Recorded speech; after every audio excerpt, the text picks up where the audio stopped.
ക്ക് എല്ലാവർക്കും സ്വാഗതം.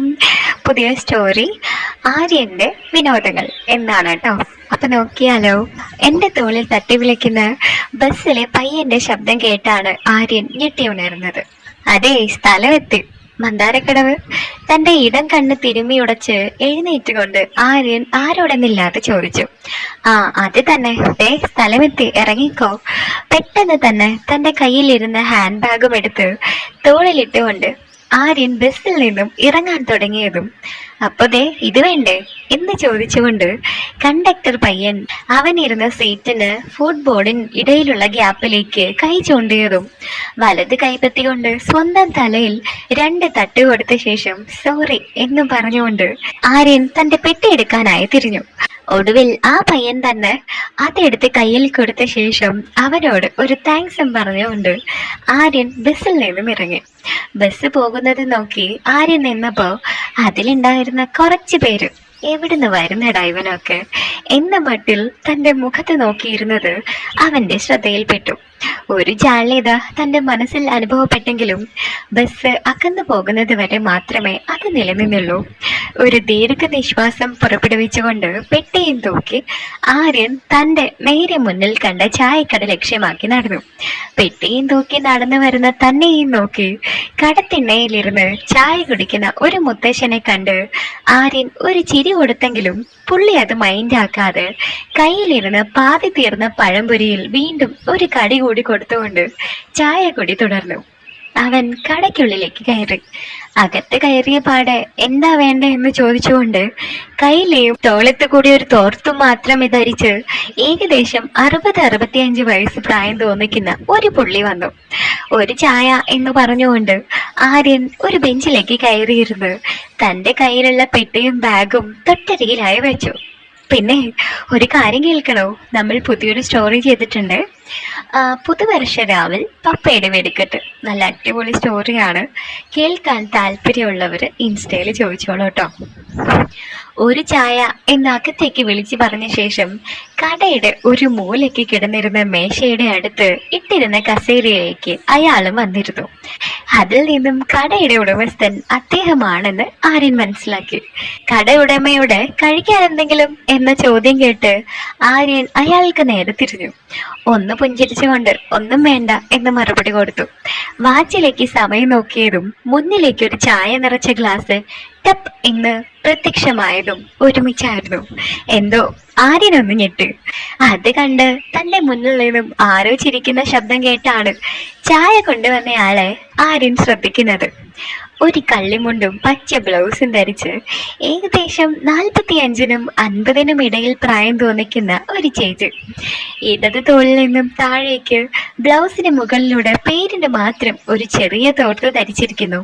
ഒറ്റ നോട്ടത്തിൽ കട ഉടമയുടെ ഭാര്യയാണെന്ന് മനസ്സിലാവില്ലെങ്കിലും മോളാകാൻ വഴിയില്ലെന്ന് മനസ്സിലാക്കിയ ആര്യൻ ഭാര്യയായിരിക്കും എന്ന് തന്നെ ഊഹിച്ചു.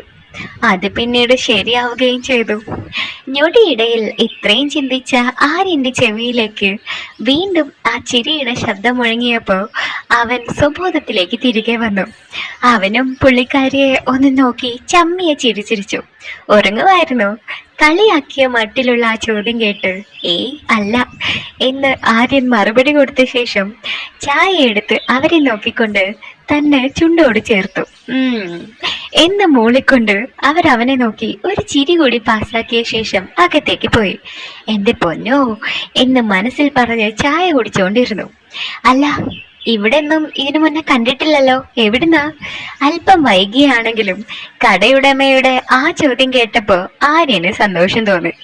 പക്ഷെ സത്യം പറഞ്ഞാൽ അത് കേട്ടപ്പോഴാണ് അയാൾ അവിടെ ഇരിപ്പുണ്ടായിരുന്നു എന്ന കാര്യം പോലും ആര്യൻ ഓർത്തത്. ഉടനെ തന്നെ ആര്യൻ ചായ ഗ്ലാസ് ചുണ്ടിൽ നിന്ന് മാറ്റിയിട്ട് കുറച്ചു ദൂരെ കോട്ടയം. ആഹാ, അവിടെ എന്താ? ഇവിടുത്തെ പോസ്റ്റ് ഓഫീസിൽ പുതിയതായി ജോയിൻ ചെയ്യാൻ വന്നത് പോസ്റ്റ്മാനായിട്ട്. അത് പറ. ഞാൻ വിചാരിക്കുകയും ചെയ്തു ആരപ്പാ ഈ പെട്ടിയും കിടക്കയും ഒക്കെ ആയി ഇതിപ്പോ ഈ വഴിക്കെന്ന്. പോസ്റ്റ് ഓഫീസ് ഇവിടെ അടുത്ത് തന്നെയാണോ ചേട്ടാ? കുട്ടച്ചൻ എന്ന് ഇവിടെയുള്ളവർ വിളിക്കും. വിരോധം ഇല്ലെങ്കിൽ അങ്ങനെ വിളിക്കാം. ഓ, അതിനെന്താ കുട്ടച്ച, ഈ പോസ്റ്റ് ഓഫീസ് ഇവിടെ? അതെ, ഇവിടുന്ന് കുറച്ചു മാറി അപ്പുറത്ത് തന്നെയാ. കൂടിപ്പോയ 1 കിലോമീറ്റർ കാണും. അത്രേ ഉള്ളൂ അല്ലേ? പിന്നെ താമസമൊക്കെ?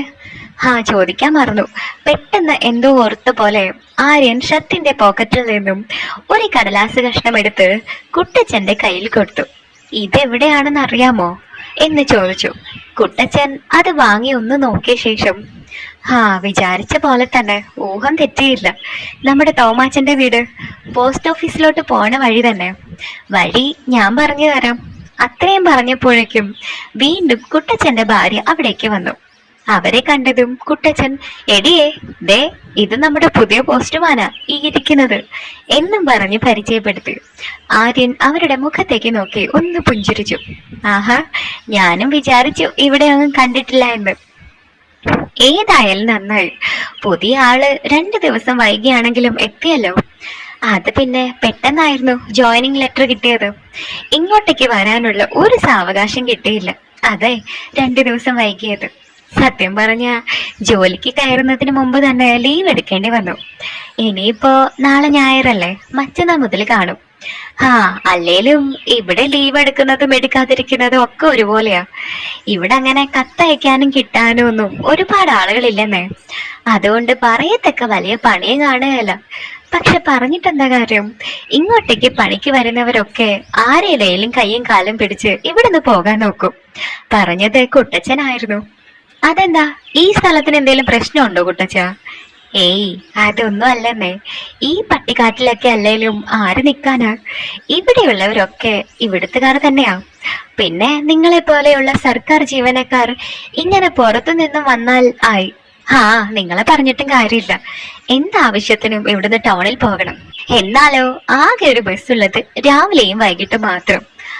അതിനായിരിക്കുമല്ലോ വന്നതും. അതെ, കുറെ നേരം നോക്കി നിന്ന ശേഷമാണ് വണ്ടി കിട്ടിയത്. അതാ പറഞ്ഞത്. പറഞ്ഞ പോലെ പേര് ചോദിക്കാൻ വിട്ടു. ആര്യൻ. ആര്യൻ. ചായ കുടിച്ചാട്ടെ. തന്റെ കയ്യിൽ നിന്നും ഇരുന്ന് ചൂടാറിയ ചായ കുടിക്കുമ്പോ ആര്യന് കുട്ടച്ചൻ പറഞ്ഞതിന്റെ പൊരുൾ ഏറെക്കുറെ വ്യക്തമായിരുന്നു.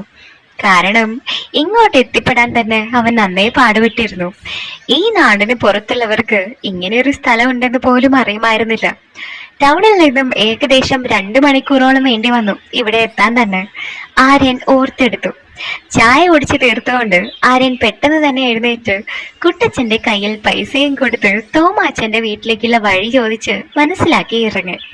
എന്നാൽ ഇറങ്ങാൻ നേരം തുടങ്ങിയപ്പോഴേക്കും കുട്ടച്ചന്റെ ഭാര്യ പിന്നിൽ നിന്നും വിളിച്ചുകൊണ്ട്, അതെ, മന്ദാരക്കുളം വരെ ഞാനും ഉണ്ട്, ഒന്നിച്ചു പോകാം, വഴി തെറ്റണ്ട എന്നും പറഞ്ഞുകൊണ്ട് അകത്തേക്ക് പോയി. ശരി ചേച്ചി എന്നും പറഞ്ഞുകൊണ്ട് ആര്യൻ പുറത്തേക്ക് ഇറങ്ങി. അവിടം ശരിക്കും ഒന്ന് വീക്ഷിച്ചു. ചായക്കടയുടെ കുറച്ചപ്പുറത്തായി വലിയൊരു പുളിമരം നിൽപ്പുണ്ട്. കുട്ടച്ചന്റെ ചായക്കട ഒഴിച്ചാൽ പിന്നെ അവിടെ ആകെ ഉള്ളത് ഒരു സൈക്കിൾ റിപ്പയർ ഷോപ്പാണ്. ആര്യൻ ചുറ്റും നോക്കിക്കൊണ്ടിരുന്നപ്പോ ചേച്ചി കയ്യിൽ ഒരു ബക്കറ്റും അതിൽ കുറച്ച് തുണികളുമായി ഇറങ്ങി വന്നു. പോകാം എന്ന് പറഞ്ഞു.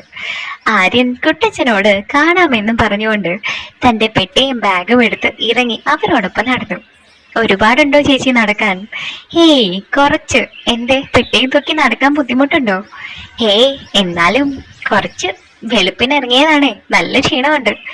എവിടെയാ ആര്യന്റെ സ്ഥലം? കോട്ടയം. ചേച്ചിയുടെ പേരെന്താ? ചന്ദ്രിക. ഞാൻ ചേച്ചിന്ന് തന്നെ വിളിച്ചാ പോരെ? എന്തേ അങ്ങനെ ചോദിച്ചത്? അല്ല, കുട്ടച്ചനെ ആദ്യം ചേട്ടാന്ന് വിളിച്ചപ്പോ കുട്ടച്ച എന്നാ നാട്ടുകാർ വിളിക്കുന്നേ, അങ്ങനെ വിളിച്ചോളാൻ പറഞ്ഞു. ചേച്ചിക്കും ഇനി അങ്ങനെ എന്തേലും ഉണ്ടോന്ന് അറിയാൻ. ഏയ്, എന്നെ അങ്ങനെ വിളിക്കാൻ പ്രത്യേകിച്ച് പേരൊന്നും ഞാൻ ആർക്കും കൊടുത്തിട്ടില്ല. അതുകൊണ്ട് ആര്യൻ ഇഷ്ടമുള്ളത് വിളിച്ചോ. അപ്പൊ ചേച്ചി എന്ന് തന്നെ വിളിക്കാം. അല്ലേലും കുട്ടച്ചനെ ചേട്ടാന്ന് വിളിക്കാൻ ആദ്യം എനിക്കൊരു മടിയുണ്ടായിരുന്നു. അത് മനസ്സിലാക്കിയിട്ടാവണം കുട്ടച്ചൻ എന്നെ വിളിച്ചോളാൻ പറഞ്ഞത്. അപ്പൊ എന്നെ ചേച്ചിന്ന് വിളിക്കാൻ മടിയൊന്നും ഉണ്ടായിരുന്നില്ലേ? ഏയ് ഇല്ല. അല്ലേലും ചേച്ചിയെ കണ്ടാൽ അത്രയും പ്രായം പറയില്ലല്ലോ. ആര്യൻ വെറുതെ ഒന്ന് പൊക്കിയേക്കാം എന്ന് കരുത്. ആര്യൻ പറഞ്ഞത് സുഖിച്ചെങ്കിലും ചന്ദ്രിക അത് പുറത്ത് കാണിക്കാതെ, എന്റെ മോൾക്കുണ്ട് ആര്യന്റെ പ്രായം എന്ന് മറുപടി കൊടുത്തു. അത് ശരി. എന്നിട്ട് ആളെ എവിടെയൊന്നും കണ്ടില്ലല്ലോ. അവള് കെട്ടിയോന്റെ വീട്ടിലാ. ടൗണിൽ നിന്ന് കുറച്ച് പോണം. കെട്ടിയോൻ ഡ്രൈവറാണ്. അവൻ ദൂരെ ഓട്ടം പോകുമ്പോ വല്ലപ്പോഴും ഇവിടെ വന്ന് നിൽക്കും. അത് ശരി. ചേച്ചി എന്നും കുളത്തിൽ പോയാണോ കുളിക്കുന്നത്? ഞാൻ കുളിക്കാൻ പോവാണെന്ന് എങ്ങനെ മനസ്സിലായി? അല്ല, തുണി അലക്കാൻ മാത്രമായിരുന്നെങ്കിൽ ഈ ചകിരിയും ചന്ദ്രിക സോപ്പും ഒന്നും വേണ്ടായിരുന്നല്ലോ. ബക്കറ്റിനകത്തേക്ക് നോക്കി ആര്യൻ പറഞ്ഞു. ആഹാ, എല്ലാം നല്ലപോലെ ശ്രദ്ധിക്കുന്നുണ്ടല്ലോ. അത് പിന്നെ പുതിയ സ്ഥലമല്ലേ, എല്ലാം നന്നായിട്ട് തന്നെ ശ്രദ്ധിച്ചേക്കാം എന്ന് വിചാരിച്ചു. അത് പറയുമ്പോ ആര്യന്റെ കണ്ണുകൾ തന്നിൽ പതിഞ്ഞിരുന്നോ എന്ന് ചന്ദ്രികയ്ക്ക് സംശയം തോന്നി.